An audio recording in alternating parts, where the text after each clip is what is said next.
Hello students, कैसे हैं आप सभी लोग। उम्मीद है अच्छे होंगे। आज आइए हम क्लास 9th में चैप्टर सेकंड हमारा चल रहा है इस समय पॉलिनोमियल।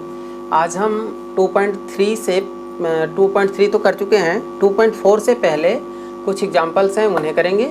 और हम आज फैक्टराइजेशन ऑफ पॉलिनोमियल मतलब बहुपद का गुणनखंड पढ़ेंगे, है ना। फैक्टर थ्योरम आज पढ़ेंगे। तो आइए देखते हैं फैक्टर थ्योरम होता क्या है। गुणनखंड प्रमेय फैक्टर थ्योरम होता है, देखिए ये कि if P x is a polynomial of degree n greater or equal to 1 and a is any real number, then first x minus a is a factor of px if pa equal 0 and second है कि pa equal 0 if x minus a is a factor of px।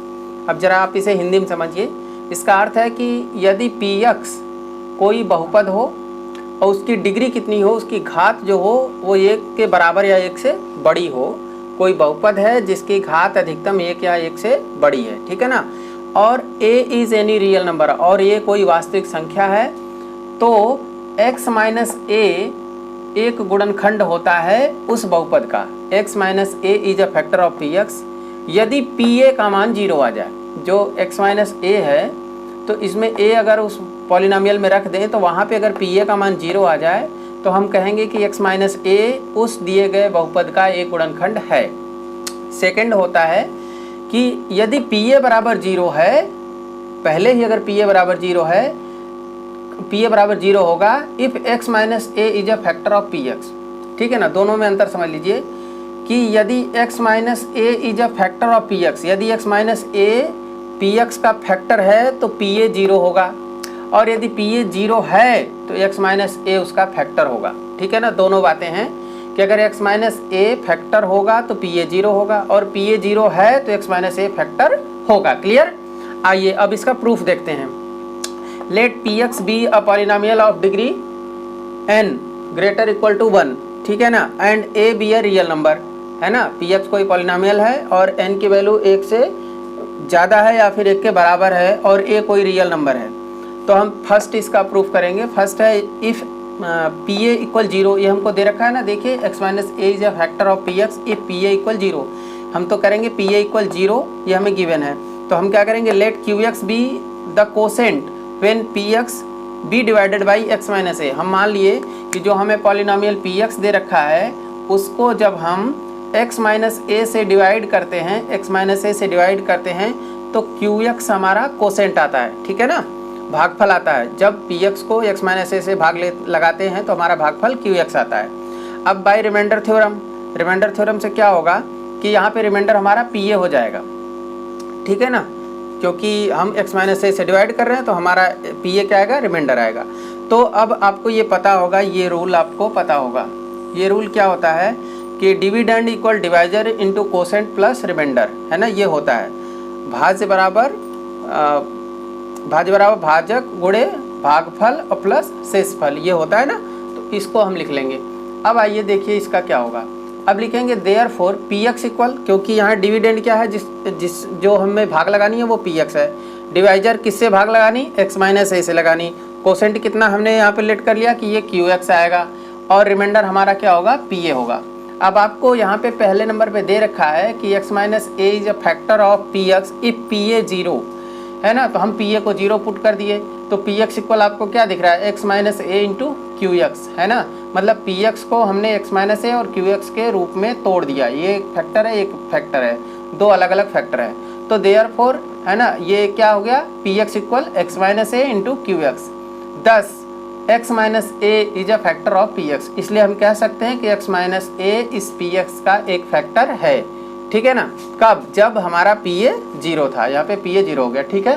तो हमारा पहला proof हो गया। अब second आइए देखते हैं। आइए सेकेंड पार्ट देखिए। सेकेंड पार्ट में बोल रहा है कि p a equal 0 if x minus a is a factor of p x. यदि x minus a p x का फैक्टर है तो पी ए 0 होगा, ठीक है ना।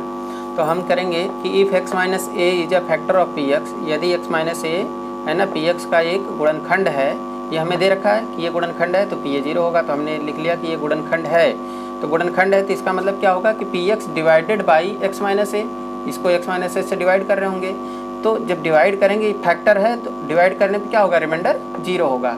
तो गिव्स रिमाइंडर 0, ठीक है ना। बट बाय रिमाइंडर थ्योरम, लेकिन रिमाइंडर थ्योरम से क्या होता है, सेस्पल प्रमेय से क्या होता है कि when px is divided by x minus a तो गिव्स रिमाइंडर pa। तो जब px को x माइनस ए से डिवाइड करते हैं तो हमारा रिमाइंडर क्या आता है, pa आता है, ठीक है ना।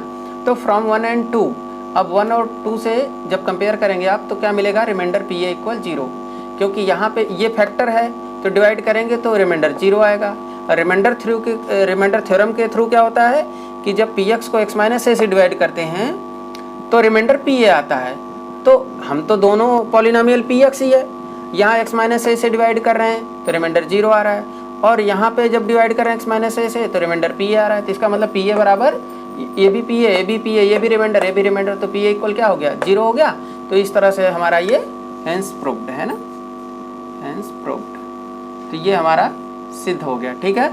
तो रिमाइंडर थ्योरम क्या था, हमने समझा कि मेन तो इसका प्रूफ आपसे पूछने वाला नहीं है, मोस्टली आपसे इसका यूज आपको समझना है कि जब x माइनस ए फैक्टर है तो क्या होगा, pa 0 होगा, अगर pa 0 है तो x माइनस ए फैक्टर होगा, बस आपको इतना ही याद करना है, ठीक है, ओके। आइए इसका एग्जाम्पल नंबर 11 देखते हैं। इसमें क्वेश्चन है कि examine whether x plus 2 is a factor of x cube plus 3x square plus 5x plus 6 and 2x plus 4। हमको जांच करना है कि क्या x plus 2 x cube plus 3x square plus 5x plus 6 और 2x प्लस 4 का है ना गुणनखंड है, इसका ये, इसका और इसका ये गुणनखंड है, ये फैक्टर है कि नहीं, मतलब इसका अगर फैक्टर करें इसका फैक्टर करें तो क्या ये आएगा, ये मतलब है। तो आइए सॉल्यूशन देखते हैं। लेट px इक्वल, जो दिया है ये हमने इसको px सपोज कर लिया, दूसरा जो दे रखा है इसको हमने qx सपोज कर लिया, जिससे डिवाइड करना है ना, जिसमें फैक्टर थ्योरम अप्लाई करना है, जिसको फैक्टर देखना है कि ये फैक्टर है कि नहीं, उसको हमने gx सपोज कर लिया, gx इक्वल x प्लस 2, ठीक है ना। देयरफॉर 0 ऑफ x प्लस 2, अब ये अगर 0 से है तो इसका 0 क्या होगा, तो x प्लस 2 को पुट करना पड़ेगा 0 के इक्वल, तो x की वैल्यू यहाँ से क्या आ जाएगी, -2 आ जाएगी, ठीक है। जब -2x की वैल्यू आ गई तो हमको देखना है कि ये फैक्टर है कि नहीं। तो अभी हमने फैक्टर थ्योरम पढ़ा कि अगर किसी px को किसी x माइनस ए से डिवाइड कर रहे हैं तो जो pa होगा है ना, ये फैक्टर है तो pa उसका 0 होगा। तो हम ये फाइंड करना चाहेंगे कि इसमें x की जो वैल्यू पुट कर रहे हैं तो क्या वो 0 आ रही है। तो देखिए यहाँ पे p-2 फाइंड करेंगे तो -2 का क्यूब होगा यहाँ पे, है ना, x की वैल्यू -2 इसका क्यूब, 3 की जगह 3 लिखा, फिर x स्क्वायर दैट इज -2 का स्क्वायर, और प्लस 5 का 5 लिखा और x की वैल्यू -2 लिखा, ठीक है, और प्लस 6 लिखा। अब -2 का क्यूब क्या होगा, तो आपको पता है -2 इंटू -2 इंटू -2, 2 दूनी 4 दूनी 8, माइनस माइनस प्लस और प्लस माइनस माइनस कितना आएगा, -8, तो मैंने यहाँ लिख दिया है। और -2 का स्क्वायर क्या होगा, -2 इंटू -2, तो माइनस माइनस प्लस 2 2 जा 4, तो ये मैंने 4 और 4 3 का 12 कितना आ गया, 4 3 जा 12 आ गया, है ना, 2 दूनी 4 और 4 3 12, और 5 2 जा 10 माइनस का और प्लस 6, ठीक है ना, इतना समझ में आया। अब देखिए ये -10 और -8, तो 10 और 8 कितने हो गए, 18 माइनस का, और 12 और 6 दोनों प्लस के हैं तो 12 और 6 ये भी 18 हो गए। नेगेटिव -18 और पॉजिटिव प्लस में 18 है तो ये दोनों प्लस माइनस कैंसिल होकर 0 आ गया। तो इसका मतलब हमारा जो pa है दैट इज p-2 है ना, p-2 ये 0 आ गया। तो सो x plus 2 is a factor of px, इसका मतलब x प्लस 2 जो ये दे रखा है इसका एक फैक्टर है बाय फैक्टर थ्योरम। हमने फैक्टर थ्योरम से देख लिया कि x प्लस 2 इसका फैक्टर है, ठीक है ना। अगेन q-2, अब हम दूसरे को चेक कर रहे हैं, इसको है ना, ये जिसको qx सपोज किया है, तो इसमें हम भी x की वैल्यू यहाँ -2 पुट करेंगे, तो q-2 इक्वल होगा 2, और x की वैल्यू क्या लिखा, -2 और प्लस 4 रहा, तो 2 2 जा 4 माइनस का 4 और ये प्लस का 4 दोनों सेम है और इनके साइन अपोजिट हैं, तो ये क्या होगा, सब्ट्रैक्ट होगा, 4 - 4 क्या आ गया, 0। तो यहाँ भी हमने देखा कि q-2 क्या आ गया, 0 आ गया, है ना। सो x plus 2 is also a factor of qx, इस qx का x प्लस 2 फैक्टर है, ठीक है ना। तो बस इतना ही आपका आंसर हो गया, यही आपको चेक करना था।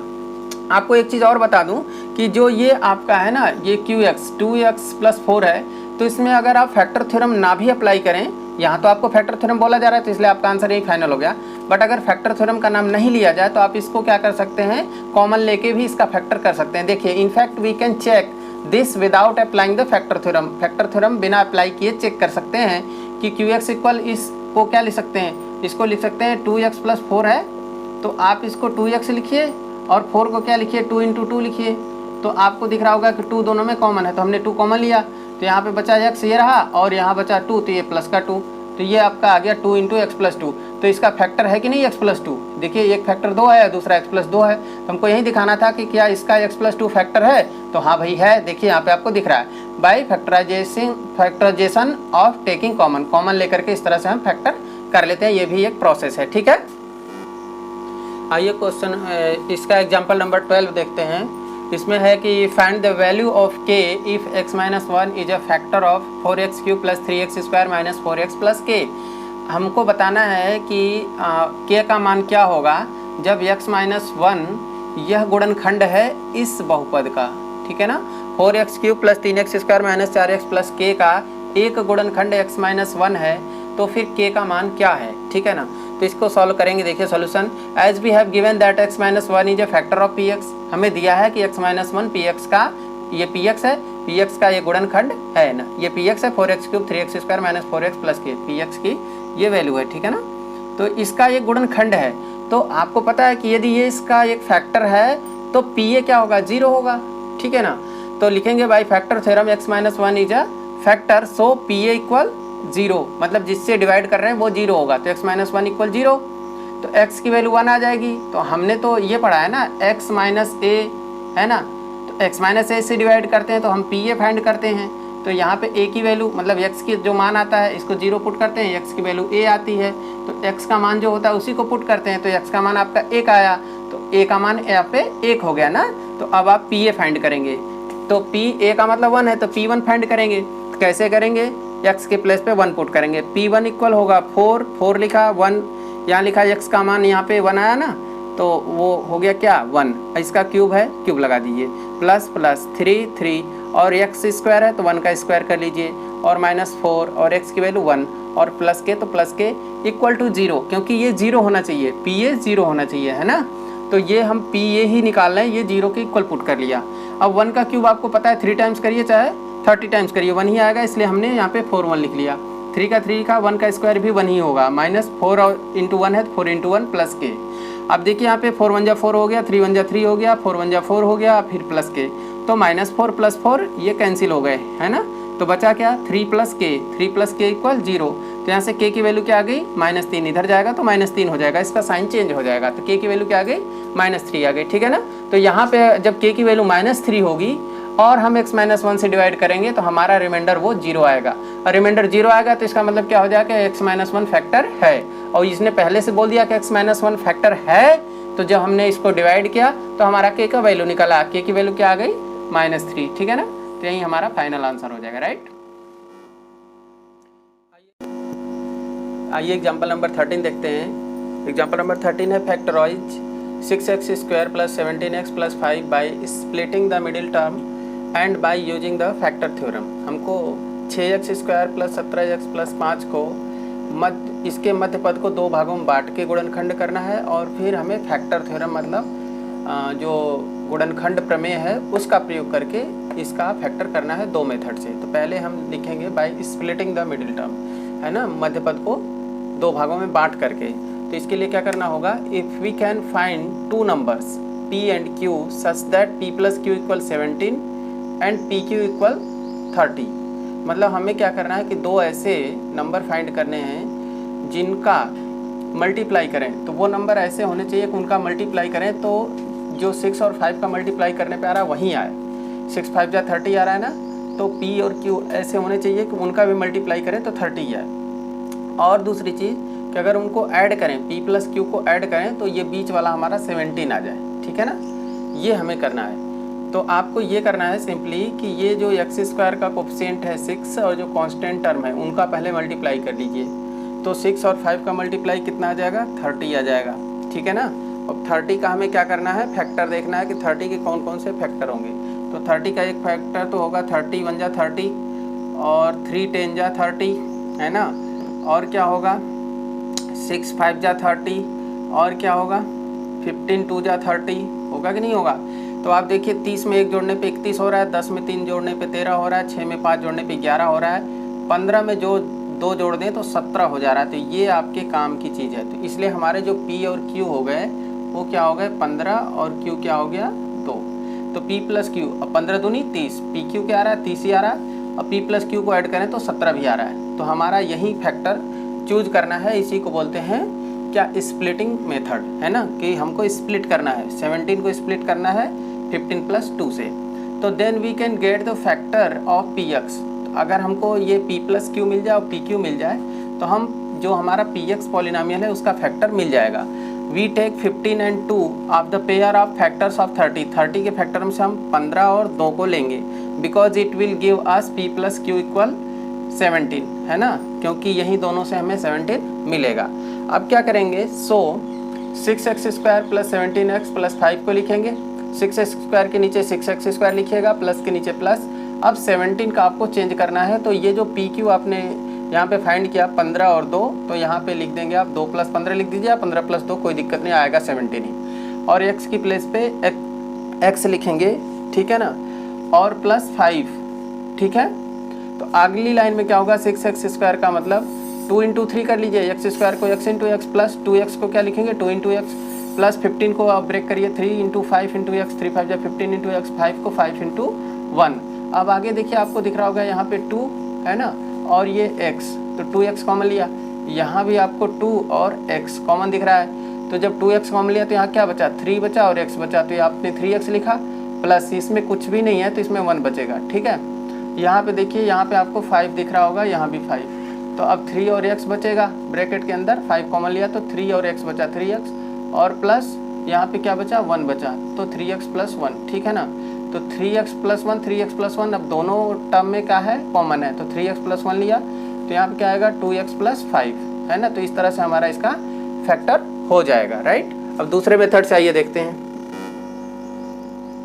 आइए अब एग्जांपल 17 को सेकंड मेथड से करते हैं, जो कि क्या है, फैक्टर थ्योरम ना, यूजिंग द फैक्टर थ्योरम। अब हम फैक्टर थ्योरम का यूज करेंगे, है ना, गुणनखंड प्रमेय का। तो कैसे करेंगे, देखिए 6x² प्लस 17x प्लस 5 को हम लिखेंगे, 6 कॉमन ले लेंगे, तो 6 कॉमन लेंगे तो यहाँ से 6 हट जाएगा, x² बचेगा।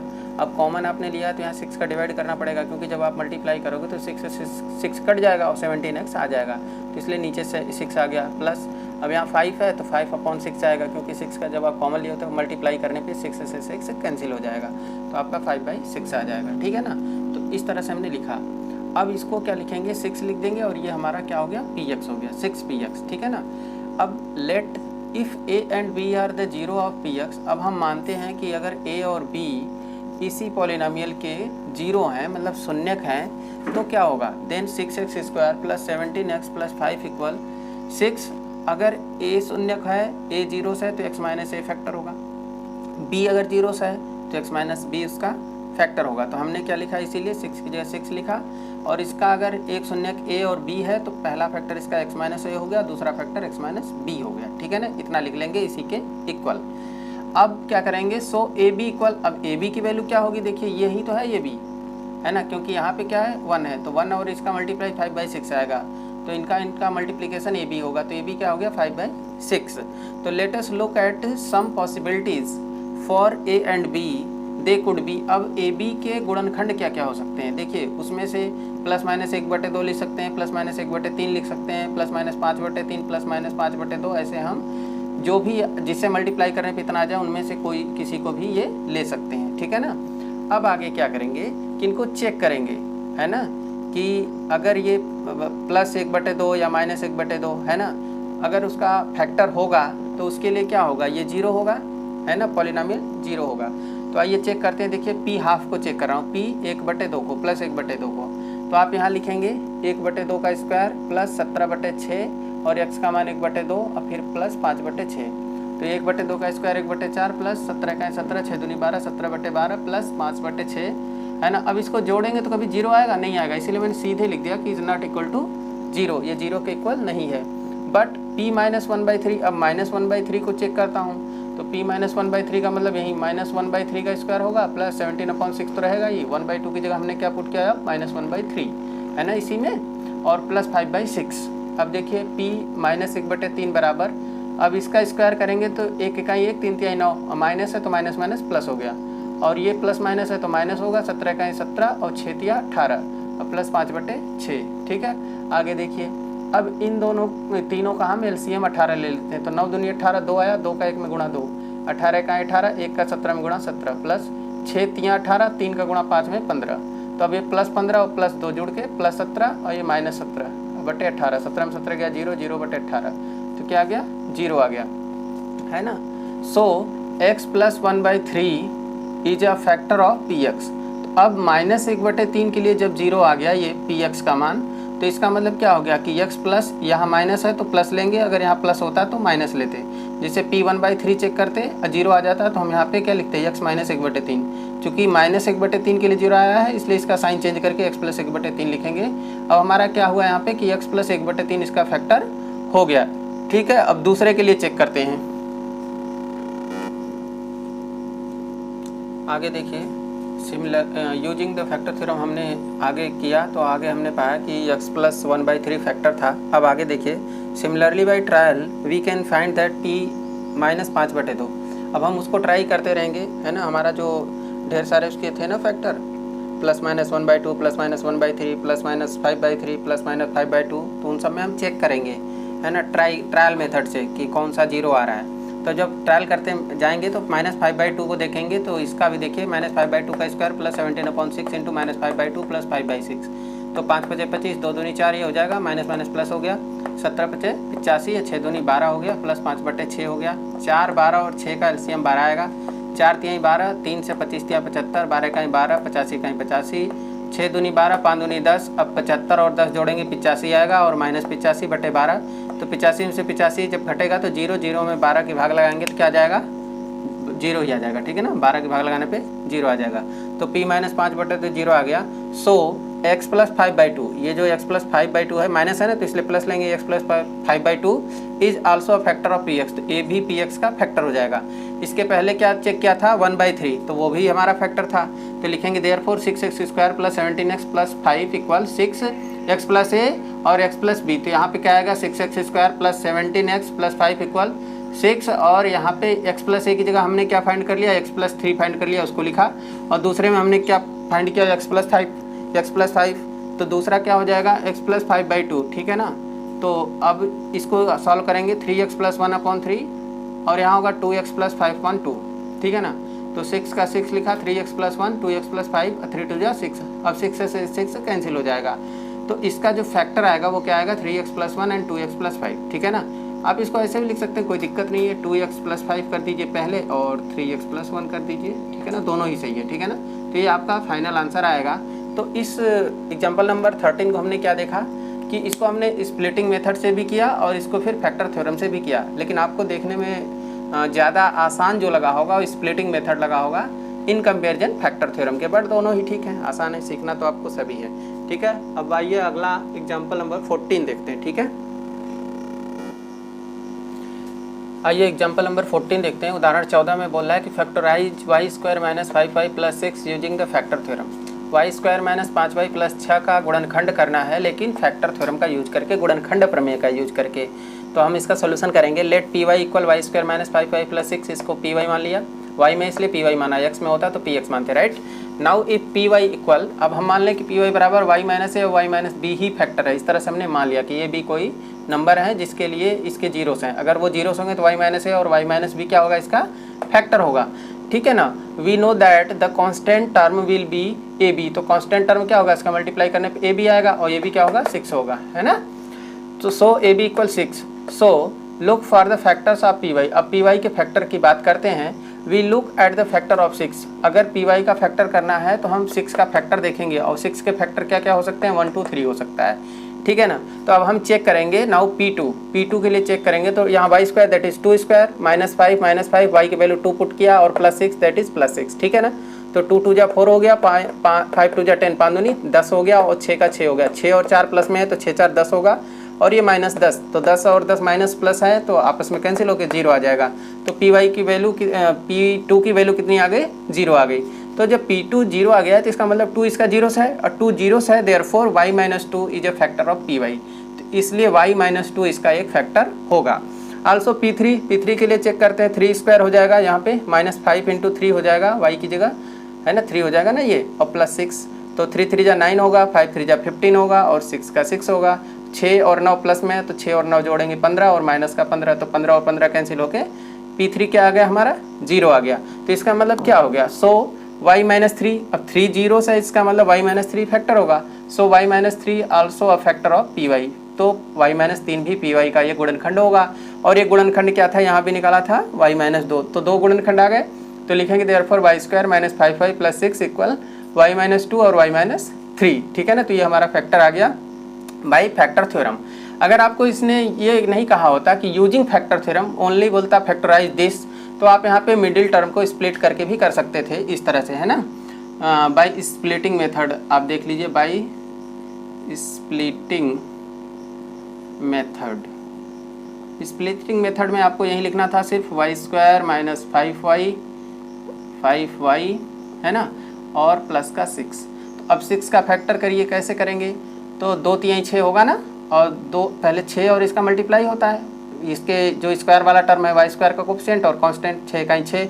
अब 6 का फैक्टर क्या होगा, 2 3 6, 5 लाना है तो 2 प्लस 3 जोड़ लीजिए तो क्या आ जाएगा 5। तो 2 नंबर क्या हो गए पी क्यू, पी और क्यू हमारे क्या हो गए 2 और 3 हो गए। अब पी क्यू का मल्टीप्लाई करने पे क्या होगा 2 3 6 भी आ रहा है, तो मल्टीप्लाई करने पे ये आ रहा है और ऐड करने पे बीच का आ रहा है, यही आपको मिडिल टर्म स्प्लिटिंग में करना होता है। तो आप यहाँ लिखेंगे 1y स्क्वायर माइनस 5 को चेंज करिए 2 प्लस 3 और y की जगह y लिखिए प्लस 6 लिखिए, 1y स्क्वायर हो जाएगा माइनस 2y, क्योंकि ये ब्रैकेट के पहले माइनस है इसलिए माइनस होगा, ये भी माइनस होगा 3y और प्लस का 6, यहाँ हो जाएगा y कॉमन लेना पड़ेगा आपको, दोनों में y दिख रहा है तो यहाँ बचेगा y, एक बचेगा ना, और माइनस का 2, और यहाँ पे 3 कॉमन लीजिए तो y बचेगा, और माइनस कॉमन लिया इसलिए यहाँ माइनस होगा, 3 दूनी 6, इसमें से 3 कॉमन लेने पे 2 बचेगा, 6 को 3 गुणे 2 लिखेंगे तो 3 कॉमन लिया तो 2 बचा। अब आप y माइनस 2 ले लीजिए और इधर क्या बचेगा y माइनस 3, है ना। तो ये आपका मिडिल टर्म स्प्लिटिंग से भी फैक्टर हो जाएगा, बट आपको अभी बोला गया है कि फैक्टर थ्योरम यूज करिए, इसलिए आप ऐसे ही करके ये आंसर लाएंगे, ठीक है। और बस आज के लिए तो इतना ही। वीडियो को लाइक कीजिएगा, सब्सक्राइब कीजिएगा, लोगों के साथ शेयर कीजिएगा, बेल आइकन को प्रेस करना मत भूलिएगा जिससे कि आपको नोटिफिकेशन टाइम से मिल सके। Thanks for watching.